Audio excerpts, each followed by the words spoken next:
Hello and welcome back to our next Interregnum video. I'm Father Jason Tyler, pastor at St. Joseph Catholic Church in Fayetteville, sharing some thoughts and reflections and reports, I guess, and you might say in some way, on what's happening in Rome with the transition between Pope Francis, may he rest in peace, and his successor, whom obviously we don't know yet. As I'm recording this, it is Friday morning, April the 25th, but this will upload probably Saturday morning.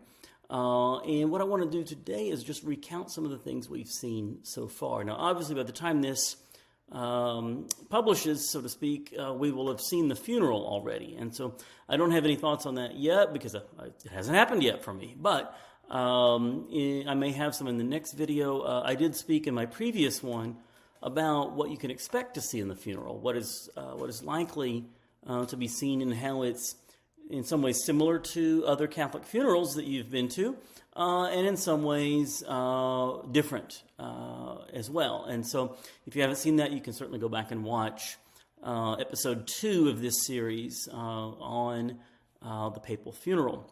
But today what I want to talk about again is what we've seen so far, what has happened already up to this point, because I didn't start doing these videos until a few days after the Pope's death, and so I didn't get a chance to talk about some of the things that happened immediately after his death, and so I want to go through some of that today. One of the first things that happens when the Pope dies is there are a couple of different official announcements of his death.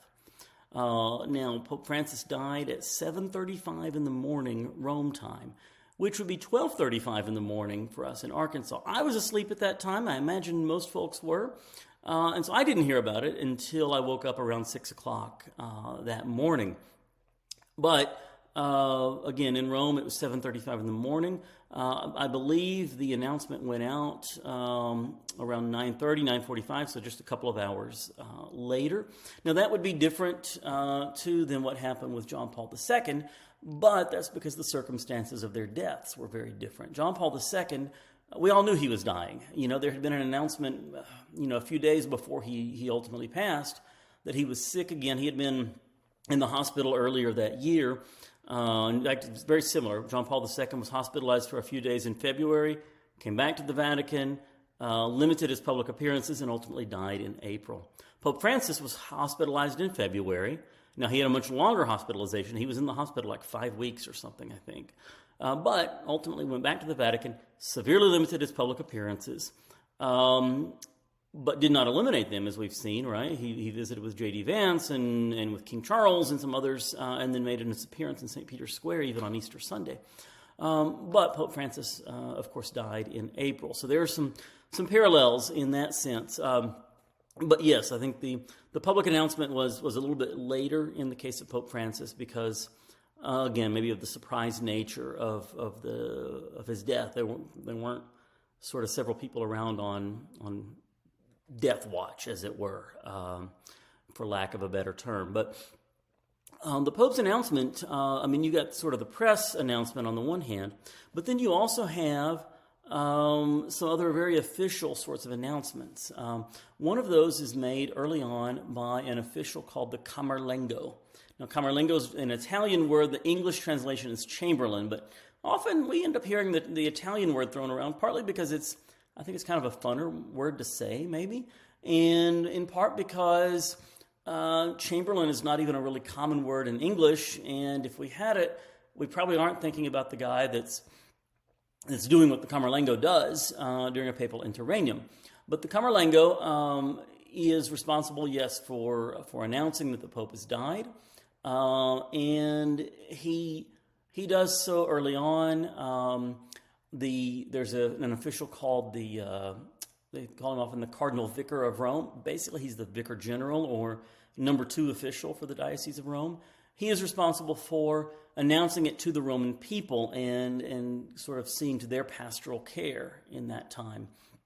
One of the announcements that's made officially also is to the diplomatic corps of ambassadors that are accredited to the Holy See. So the Vatican or the Holy See is a sovereign nation. It is enjoys the rights and privileges of a sovereign nation in that way. And so they have ambassadors. There's a Vatican ambassador in the United States. The term for him is a nuncio, Nuncio. A nuncio is the Pope's ambassador to a given country.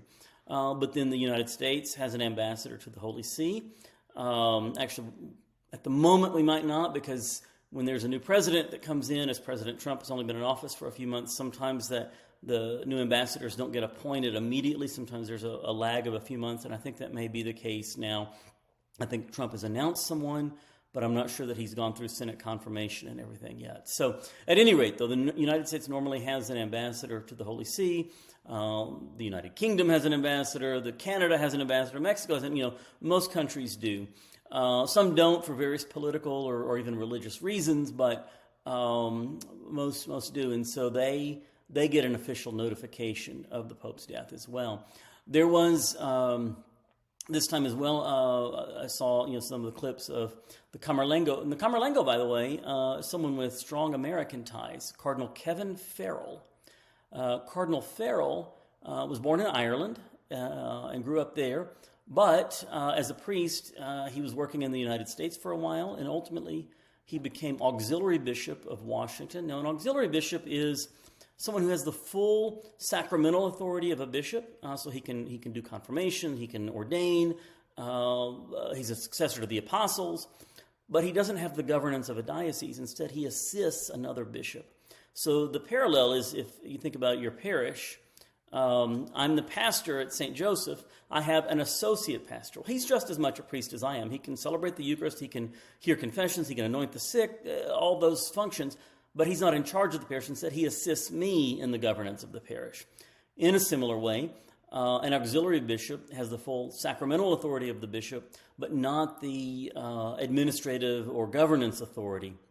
And instead, again, he's assisting the ordinary or the diocesan bishop. So Cardinal Farrell was an auxiliary bishop in Washington for a little while, then was Bishop of Dallas for a few years before getting called to Rome, and he worked in one of the Roman dicasteries, one of the Roman departments.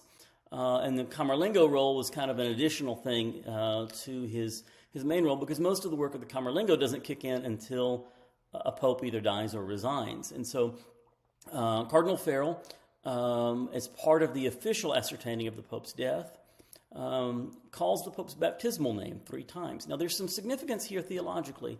There's a practical thing, right, in the sense that what name is the Pope most likely to respond to if he's only kind of partially conscious or whatever there. He might respond to Francesco, which is the Italian word for Francis. But it's very likely he's going to respond quicker to Jorge Mario, his baptismal name. So there's a practical side. But there's also really a theological element here as well, because when we die, we go before the Lord, and it's really our baptism that has the biggest effect on our soul, as it were, as we enter the next life. And so there's a way of saying his baptismal name rather than his papal name, sort of recognizing that, yes, if he has gone from us, if he's gone from this world, then we really value and think about him as a baptized person as much as thinking about him as Pope. In centuries past, there used to be this thing that had this little silver hammer they'd tap on the Pope's head 3 times as part of it. I don't think that's part of the official ascertaining of the Pope's death anymore. I haven't found that for certain, but I don't see it explicitly written in the text of what's supposed to happen anymore. So I don't think that's a thing anymore. But in centuries past, yes, there was a silver hammer that was used. You can imagine from times past when the medical technology wasn't as great, you couldn't rely as fully on, say, a medical declaration of death as we do now, and so that silver hammer might have had more of an importance in saying, okay, we really need to be certain that he's no longer with us. So they ascertained his death. There was a reading, I think the next day, of the Pope's last will and testament, which was very, very short. Pope Francis had few or no possessions, so there was no need to sort of divide those out. But he did specify the place of his burial in St. Mary Major Basilica. I think I talked about that yesterday. And he specified that a benefactor would pay for that burial. And that was an interesting twist. I mean, I simply would have assumed there's a Vatican budget line somewhere that says, okay, we're spending X amount of euros to cut into the tile of this basilica and put his body there and then seal it up again. And I'm sure that could have been the case, but perhaps someone very close to the Pope had stepped forward and volunteered for this a while back. Perhaps the Pope sought someone out, but we don't know who that is. But it was an interesting sort of twist that he said there's a benefactor that will pay for the expense of having him buried in that church. The papal apartment was sealed. Now, in this case, there were sort of two places that were sealed, and that is the official papal apartment in the Apostolic Palace, which was where Pope Francis worked from, and that's where most popes had lived. But Pope Francis early on said he wanted to live closer to other people, so he actually lived over in the Vatican guest house, Casa Santa Marta, if you're using the Italian name, Domus Sanctae Martae, if you're using the Latin name. So both of those get sealed, and in this case, when we talk about seal, there's this ribbon they tie around the door, and then there's like a wax seal that's put on it. This goes back to some ages past when corruption was probably far more of a concern between popes, and a question of not wanting anyone to get into the papal apartments and try to put something in there that made it seem that the Pope wanted something that he didn't really want, or that someone might even tried to steal something or whatever. But the papal apartment is sealed, and the Pope's the residence, the area he stayed in at the guest house, is sealed until the next Pope is elected, in which case he will be able to go in to sort of inspect what is there.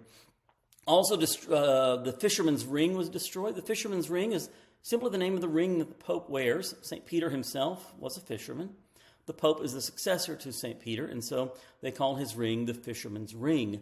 That was destroyed because the ring, historically, was used to seal documents. So you'd have the Pope would write something out, and then he'd take his ring and he'd press down on the paper so that you would know it was authentic. Because again, before video communication and everything, even if you were in France and you got this thing that said it was from Rome, you got to look at it and say, okay, is this really from Rome? Is this really from the Pope?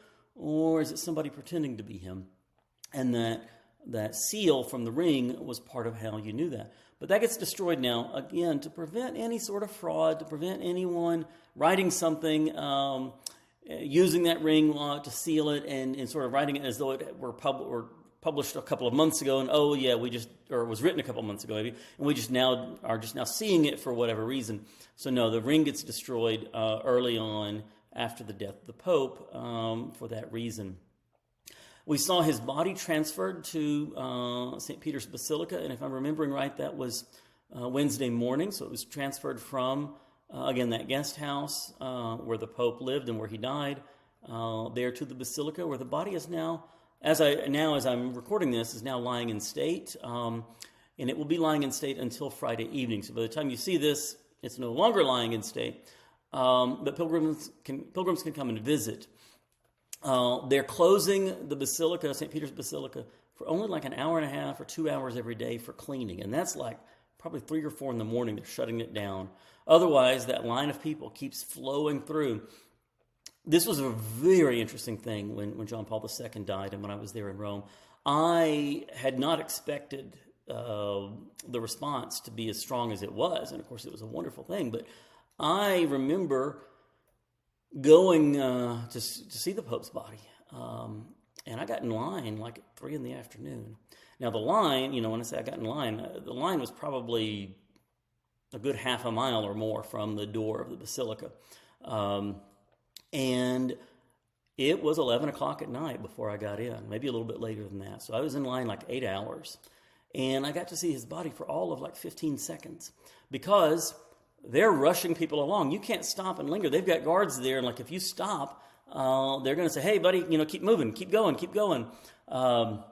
So I took a couple of pictures, but they're kind of blurry because I was actually walking literally while taking the picture, and so they didn't turn out so great there necessarily. But it was a beautiful thing to see again when all those people that came to see John Paul II lying in state. I understand, similar things going on right now with Pope Francis. They're talking just an hour and a half a day that it's closed. Otherwise, people keep coming through. And with John Paul II, by the time they shut down the line, they had to close everything off to get ready for the funeral the night before. There were people who had waited like 24 hours in this line. And they were very good. Italy, has a reputation sometimes of being kind of lackadaisical about things and kind of not efficient. They were really efficient in that interregnum between John Paul II and Benedict XVI. They had porta potties out everywhere in this line.